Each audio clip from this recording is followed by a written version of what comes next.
Daddy. Love you.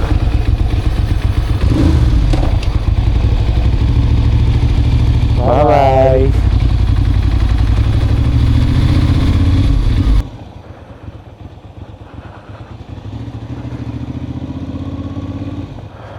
Let's see if this is... Yeah, there you go. Hi. Good morning.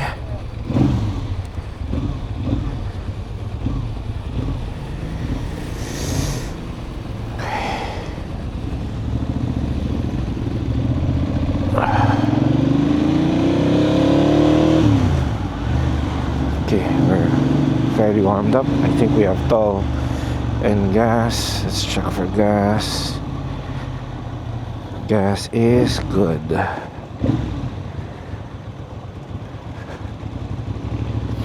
Good morning, everyone. It's another beautiful day.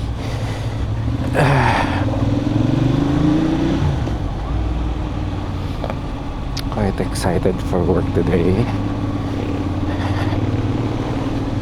because I'm going to be fixing reimbursements.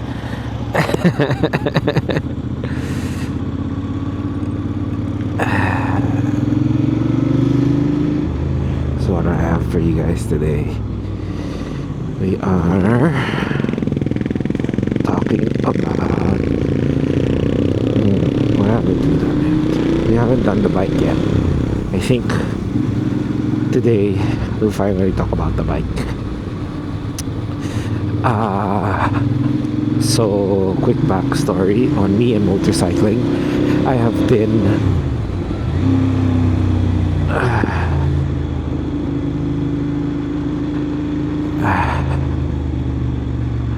I've been riding motorcycles since I was 19. I'm now 35. I didn't realize I've been riding motorcycles for almost twice of my existence. I learned late because I learned to ride a bicycle late, and I got my license at 19. So until then I was just very eager to be on a motorcycle because I come from a household of real enthusiasts. I mean, these guys had people sending bikes in to them to get fixed, restored. I mean, real enthusiasts. So my dad, my uncles, my grandfather, these were all bike guys. So even well before I could ride a motorcycle, I would dream about it. My dad had to give up this hobby, this passion, when he was starting his family with me and my brother, because financially it wasn't very viable, and the bikes that he had were quite old and needed a lot of attention. They weren't as easy to service and fix, and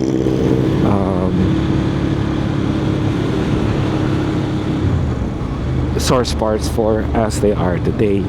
So it became very difficult for him and had to give it up.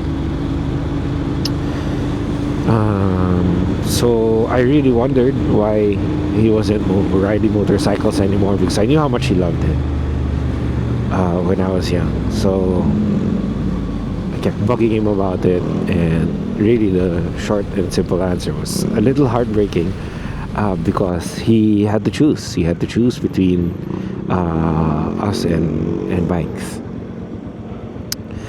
So yeah, fast forward to I'd say 5 or a couple of years before my grandfather passed. He kind of... Oh, okay. This is a tale of two grandfathers, actually. Father's side grandfather had been bugging us because he had some money and wanted to ride motorcycles. In his spare time, all he would do was go through all of the motorcycle pages, MCP, Motorcycle Philippines, Facebook groups on motorcycles. So I wouldn't stop browsing through motorcycle pages. And yeah, okay, that's part one. Part two is where mother's side grandfather bought a motorcycle from his drinking buddies, a CBR 150, and this bike, it was okay. It was, for a lot of people, it was aspirational, but and at the time we found it very cool. So we would tease him about it being too fast for him, but he didn't care. He just rode it. He just enjoyed it. And then one day, quite tragically, he met an accident on it and passed on that bike. Some guy hit him and fled. So my grandfather passed on that motorcycle. Now, my grandmother knew that my dad is a motorcyclist and that he had been asking my grandfather to buy it. So ultimately the bike went to us, me and my dad. For quite some time, when we went into some hard times, that bike really took on the role of being our main form of transportation. He would pick up my mom from work. He would do all of his errands on it. We had a bakery. He would deliver with that motorcycle, and it did the job very well. Okay, this is where we connect to part one. Father's side grandfather, who had been bugging us about motorcycles, who had been telling, we've been telling him we don't have the money for a bike, we don't have a bike. All of a sudden we had one. So father's side grandfather decided to, with the little money that he had, to start buying motorcycles. First he bought a KMX 125, great bike. But the bike that we got was in terrible shape. But he had some money, so he spent quite a bit of money to make it nice, because all he wanted to do was tinker and ride. So he did that, and that became basically the first bike that I could get to use the most as I was learning and getting the hang of motorcycles. And then he chanced upon, after that bike, he chanced upon this 2-bike deal for, I believe that was 90,000 pesos for 2 bikes. And these were not ordinary bikes. One was an FZR 250 from 1988, which became my first real bike that I owned, I paid for. And that bundle also came with a 92 Honda NSR 250, an MC21, which we eventually fixed up and sold for 90,000 pesos. So basically the other bike became free. So that's how we got into this. One of my core memories is being able to ride with the both of them to Pagsanhan, Laguna from Rizal, where all we did was eat at Jollibee. That was so nice. I'm so sad that I don't have more pictures of that event, because that was beautiful. That was so great. I learned so much there. I got to bond with them. Little did I know that was the first and last time I was going to ride with my grandfather. But man, that was a beautiful experience. So anyway, why this bike? Why a Ducati Monster? Part 3 is where I've already started working. I already had the FZR. I was working at the dealership in Green Hills, where on Ortigas Avenue you would have people, especially in the afternoons when the traffic isn't so bad, you'd have people blasting up and down the road because it's more or less freed up. And there's this guy in what is, I didn't really know exactly what it was, except for the fact that I knew it was a monster. It had a carbon exhaust that he drove it to and from work. We commuted with it, and that he enjoyed blasting up and down the road with it. So me, working there, would look forward to the sound, the very distinct sound of this thing violently going up and down Ortigas Avenue, which was amazing. Well, before that, even I'm not sure if I was high school or college, I've always liked the Monsters. The Monsters have always had this really raw, really aggressive appeal about them that I did not fully understand at the time. But now that I have this, more or less confirms all of the impressions that I had about it even when I was young. So what is this one? This particular one used to be my dad's. I bought it from him. We got it off of a trade. We traded a Suzuki APV for this straight swap, no cash, and it was well below market value. We learned on that day that there really is something for everyone, and one man's trash is another man's treasure. That is so true, because that guy was happy with his APV. He needed something to haul stuff with it for his business. We were looking for something more commercially viable and interesting, and this is what we got, and we've been very happy with it since. We got this in 2019. It is a 2005 Ducati Monster S2R 800. It was imported in from the US. We found all of this through VIN checkers and the documents that we had. It came in through the US. It met an accident there and got I'm not sure if it was claimed under insurance, and they decided, I guess, to just sell it off after it was repaired. From what we're seeing, it was a minor fender bender in, believe it or not, New York City.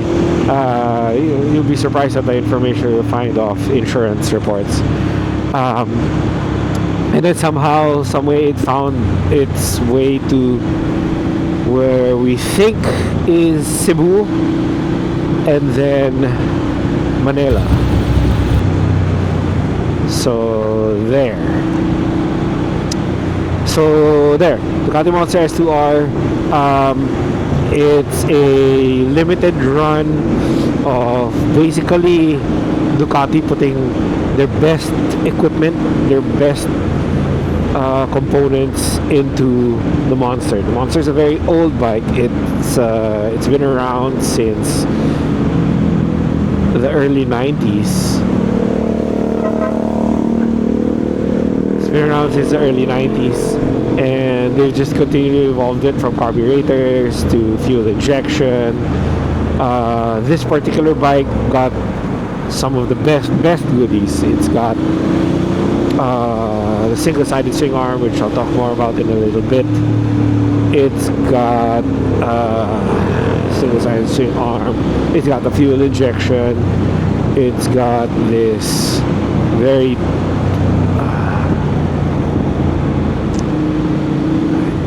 let me just get myself situated here. I'm not very comfortable with the truck in front of me. Okay. Single-sided swing arm. It got the basically one of the last iterations of the air-cooled motor, because after this they started coming up with the water-cooled version, which is the S2R R, and really just the best components. You can see it in the way this thing was designed.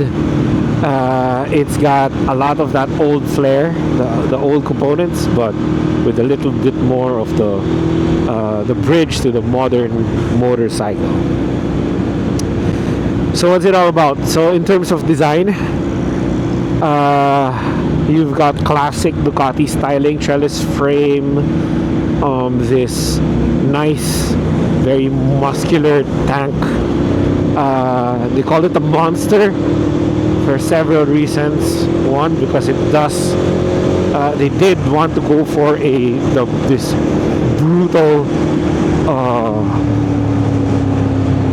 this brutal canyon carving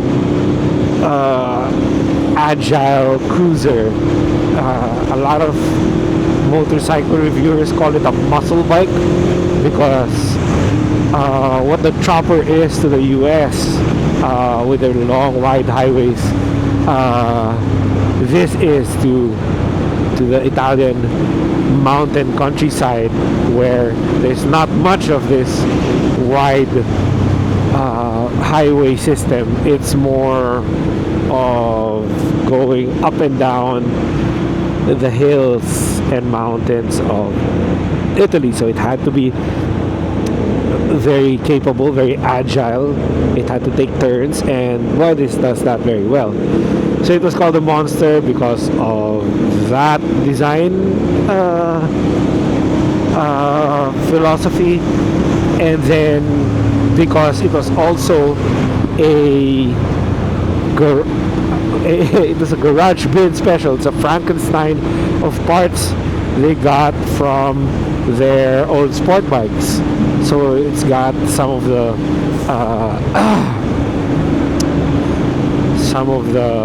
rich racing history of the sport bikes. So some of the suspension, some of the wheels, some of the engine components, maybe even some of the trellis where the geometry's changed.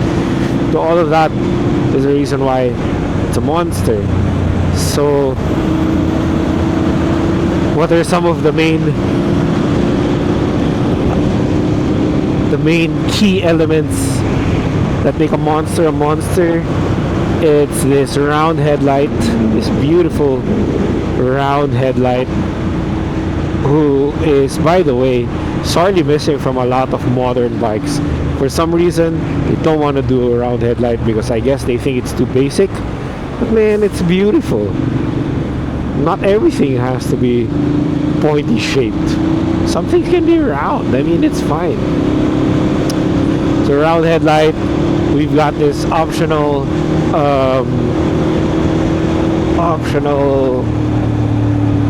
cowl that does help with the kind of riding that I do.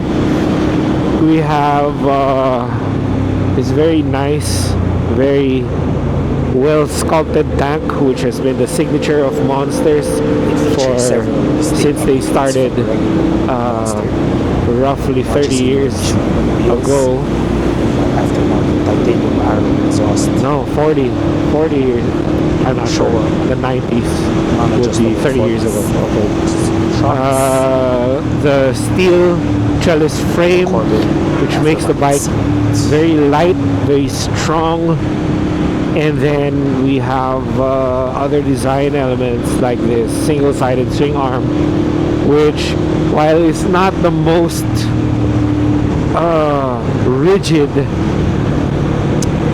in terms of out and out performance. It does give, it does lend itself nicely to being able to use it for commutes comfortably because it has the suitable amount of flex. It'll take some of the really bad bumps off of the road. It takes that very well, very nicely, and it looks amazing. This particular bike has had some upgrades done to it. It's got, as you can see, the titanium competition titanium arrow exhaust, which specifically says for racing use only, but because we're very hard-headed like that, we've stuck it onto a road-going bike. It's got the K&N air filters. It's got an immobilizer delete, among the many things that we've been able to spot, at least on this bike. So design, performance, it's supposed to do, it's an 803cc L twin that Ducati is well known for. It's based off of the spec sheet. It should do about 77 horsepower and I believe 70 Newton meters of torque. I'm not sure, 70 or 80. I'll just check. The upgrades to the intake and exhaust should help increase that a little bit, but really it's more than adequate for day-to-day use, especially if you factor in that this thing is actually lighter than most bikes. We always thought it was very heavy when we first got it. Maybe we just weren't very used to it, because it does feel very top heavy, and compared to some of the more modern monsters that I have been able to ride, those feel much lighter than this. But on paper, this is actually only 175, I need to check, but 175 kilos dry. I need to check all of this. We did manage to shave some of the weight off with the upgrades, but more or less it's that. When I checked more modern motorcycles, a lot of these new naked bikes that are supposedly in this same category are 25-30 kilos heavier. Why? But they do feel much lighter. Obviously, modern manufacturing practices would allow for all of this to be possible, but because of safety regulations and emissions, there's really some things that you can't get away with when putting together your more modern bikes. So performance, for the kind of riding that I do, I live by the expressway, so I do a lot of highway rides. I do a little bit of city, but if I had to split it, I would say this does about 90-10 or 80-20, with the majority being highway. In the city, in traffic, it has a very difficult time dealing with traffic. I would say very difficult. That's a little unfair. But because the power band is, I'd say, somewhere in the middle, towards 4,000 RPM, I'd say.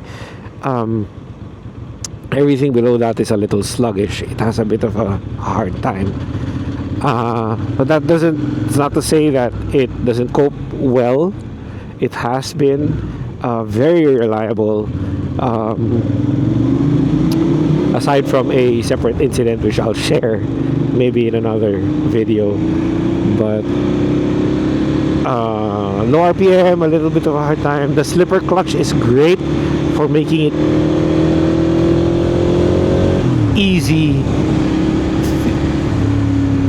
easy to navigate through traffic, and even situations where I maybe abuse the throttle a little more than I should.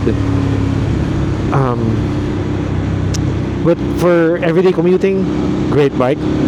For the highways, it's certainly got a lot of that punch, especially towards the middle. I'm never in the range where 77 horsepower is, which is 7,250 RPM. I'm usually well under there. But the nice thing about it is the torque just keeps going and going and going, and it just enjoys being in that range. The sound evolves as you move up the throttle. So from this deep and very throaty, bassy rumble, it transforms into this shrill, high-pitched Italian symphony, which is basically their signature. I'm not sure if you got that, but beautiful, beautiful sound, especially with these titanium exhausts freeing up all of that beautiful Italian orchestra. So there, performance. Suspension on the road is, I would say, good. I don't really have much to compare it to in terms of bikes of this size. My previous motorcycles were much smaller, so they reacted very differently to road imperfections. This, I think, is adequately weighted. There is a little bit of dive in the braking because the brakes are so good.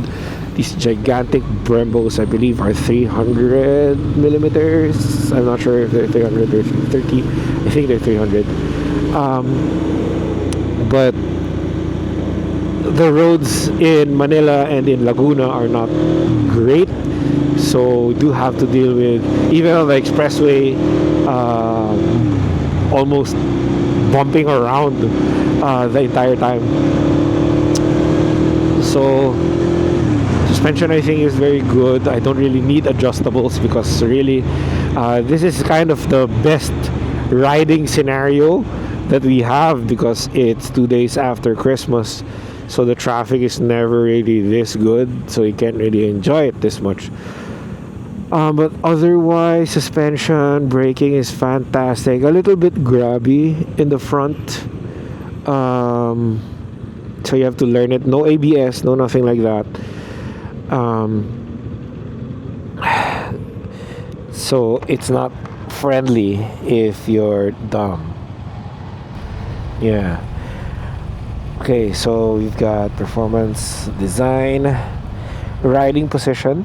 The riding position it's not neutral. It's a little more sporty than a typical naked bike. I have to lean over, kind of drape myself over this tank. But these bars, these Magura bars, they're not flat, they're not low rise. I'm not really sure what they are, but they're very good for kind of a raised riding position, so that it's not clipped on. I imagine if I had to clip these on, they would be very difficult to use for the kind of riding that I do. I mean, on the highway it would be great, but when I'm in the city navigating through traffic, it would be nope. I don't know how to do that. Not yet. Maybe someday.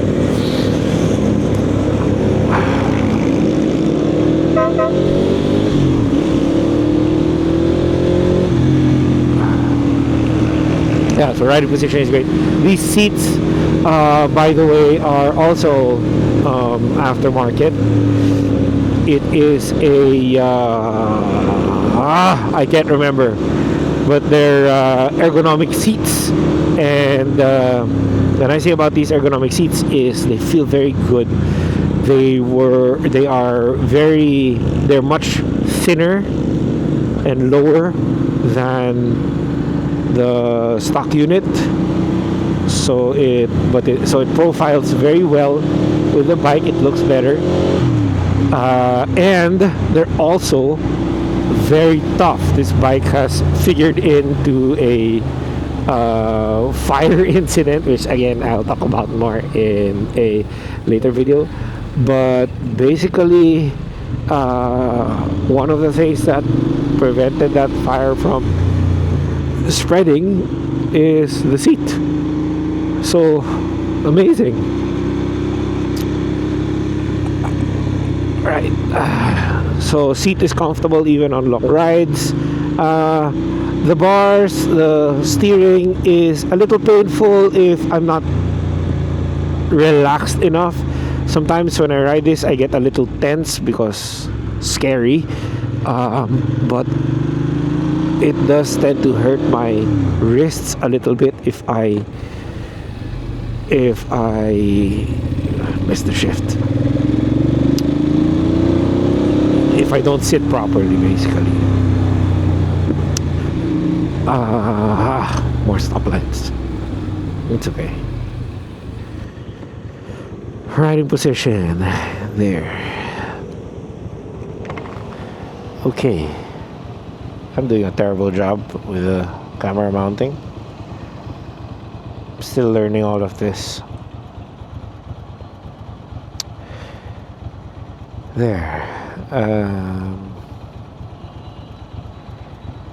So what else have I missed? So overall riding impression, I think it's great for city. They were designed to be commuters with a little bit of performance for some of your weekend riding. For that specific purpose, it does the job very well. And would I recommend it?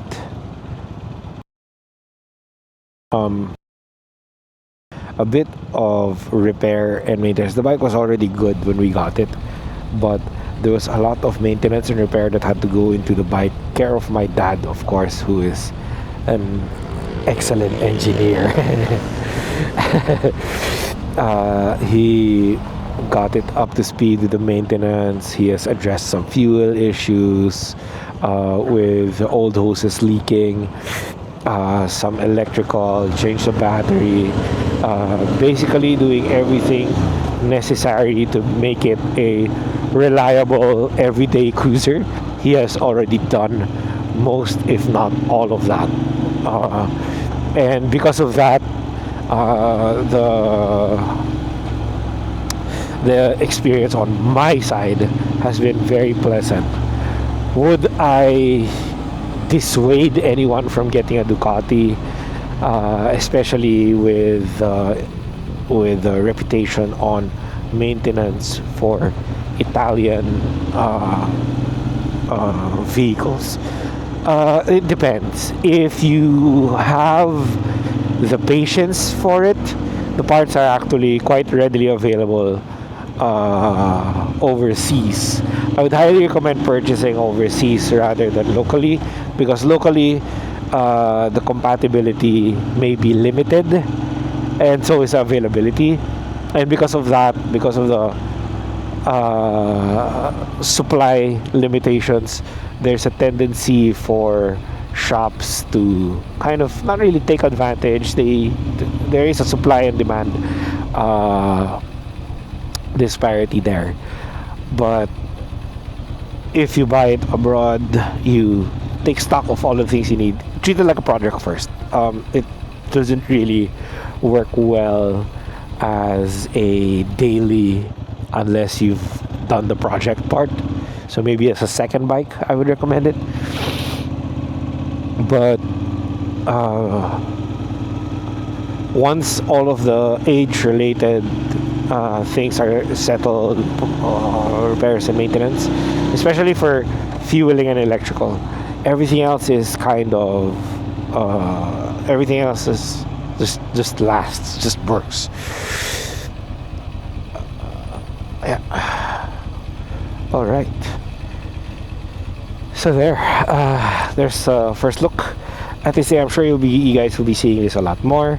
I'm already at work, so thank you for accompanying me throughout the entire ride to work.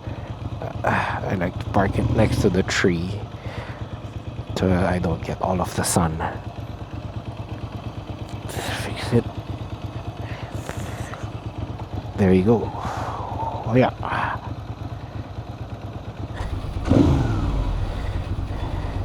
One more look.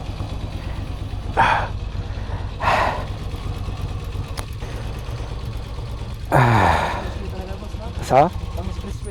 Oo. Dahil pa ako Laguna eh.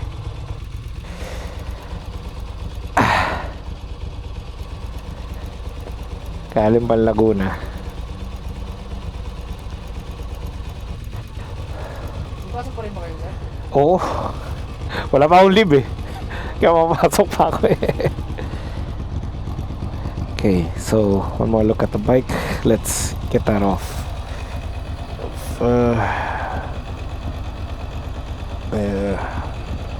Not getting into the claw. Okay. So there. Thank you, sir. There you go.